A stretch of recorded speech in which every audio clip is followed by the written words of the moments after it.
From the moment of my arrival, I had the constant and palpable sensation of being watched. Someone, it seemed, was keenly interested in my presence here.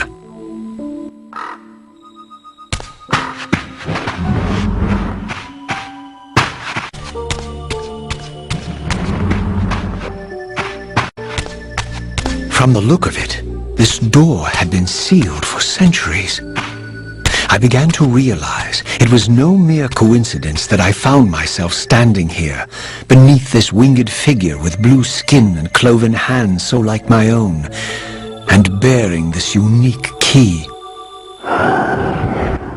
And so it was with a sense of gravity and trepidation that I unsealed that ancient door and crossed the threshold.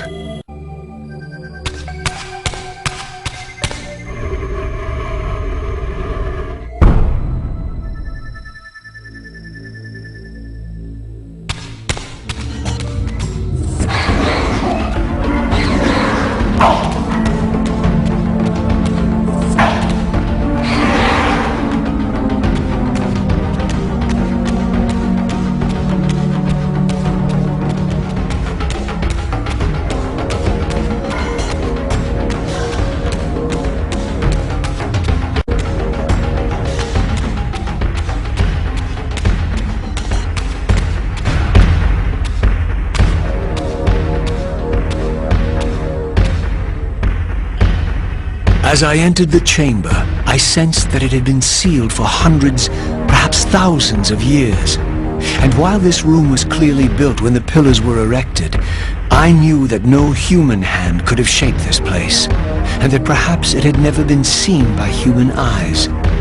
The surrounding murals depicted a winged race, their features so like my own, but beautiful, where mine were grotesque, and angelic, while mine were demonic. I tried to decipher these images. A great war, but with combatants like none I had ever seen. The pillars, raised by this winged race, who thus defeated their adversaries. The winged beings again, writhing in agony, apparently afflicted with the same bloodthirst I had so recently suffered. And throughout the chamber, inscribed everywhere, images of the Reaver itself. Was this what Kain had urged me to discover? I wondered. Lies, Raziel.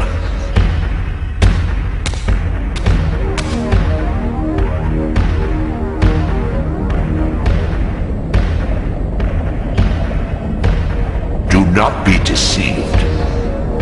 Ah, my ancient benefactor. And I dared to hope we had parted ways forever. The silence was refreshing, but it lasted. No doubt you have a conveniently inexpressible reason for your presence here? Do not be insolent, Raziel. I am eternally present here and everywhere, now and always. I am the still center of the turning wheel, the hub of this world's destiny.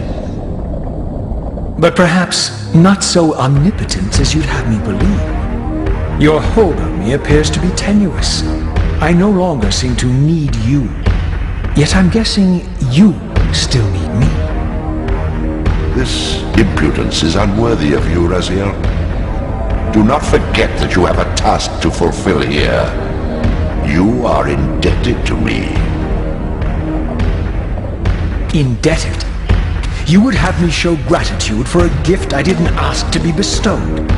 Do you forget that you forced me to inhabit this vile carcass?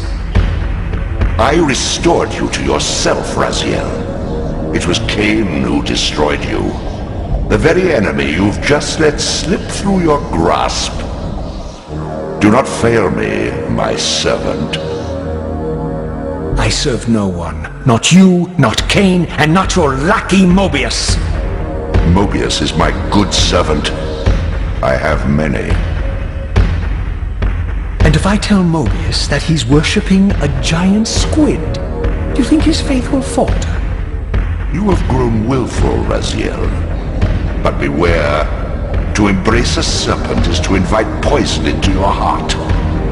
Kain is a sinuous beast, He will seduce and deceive you. You pride yourself on your free will, yet you let that degenerate deter your resolve.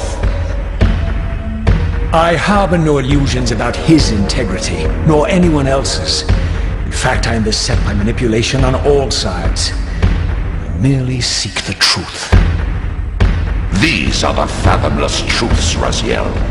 The agony of birth and death and rebirth. This is the wheel of fate, the purifying cycle which sustains all life.